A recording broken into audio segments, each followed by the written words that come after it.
কামাল হোসেন তার বীর মুক্তিযোদ্ধা আপন চাচাকে নিজের বাবা হিসাবে আপনার দেখিয়ে মুক্তিযোদ্ধার সন্তান কোটায় 35তম বিসিএসে আপনার নিয়োগপ্রাপ্ত হন। কাগজে কলমে বদলে যাওয়া এক পরিচয়, আর সেই পরিচয়ের ভর করেই গড়া সরকারি ক্যারিয়ার। শেষ পর্যন্ত সেই পরিচয়ই কাল হয়ে দাঁড়ালো। মুক্তিযোদ্ধা কোটার সুযোগ নিতে তথ্য গোপন ও জালিয়াতির অভিযোগে জনপ্রশাসন মন্ত্রণালয়ের এক কর্মকর্তা এবার কারাগারে গেলেন। আদালত তার জামিন বাতিল করে কারাগারে পাঠানোর নির্দেশ দিয়েছেন।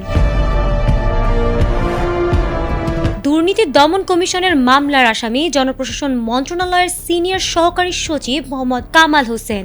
অভিযোগ অনুযায়ী তিনি 35তম বিসিএস পরীক্ষায় মুক্তিযোদ্ধা কোটার সুবিধা নিয়ে প্রশাসন ক্যাডারে চাকরি নিয়েছেন, কিন্তু সেই কোটা পাওয়ার ক্ষেত্রে তিনি নিজের প্রকৃত বাবা মায়ের পরিচয় আড়াল করেন। মামলায় বলা হয়েছে তিনি চাচা ও চাচিকে বাবা মা হিসেবে দেখিয়ে নিজেকে মুক্তিযোদ্ধার সন্তান হিসেবে উপস্থাপন করেছেন।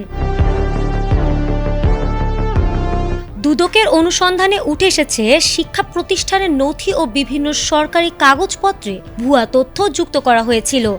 এসব নথির ভিত্তিতেই তিনি মুক্তিযোদ্ধা কোটার সুবিধা পেয়েছেন এবং বিসিএস পরীক্ষায় উত্তীর্ণ হয়ে প্রশাসন ক্যাডারে যোগ দিয়েছেন। অভিযোগের প্রমাণ পাওয়ার পর দুদক তার বিরুদ্ধে মামলা দায়ের করে।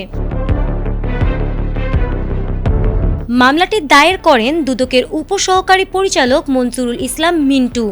শুনানিকালে আদালত অভিযোগের গুরুত্ব এবং মামলার অগ্রগতির বিষয়টি বিবেচনা করেন।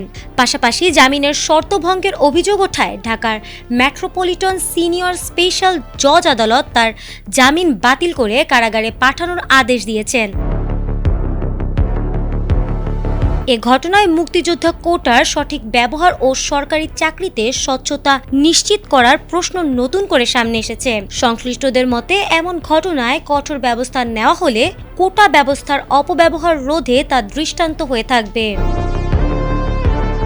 ফারহানা হক, এটিএন বাংলা।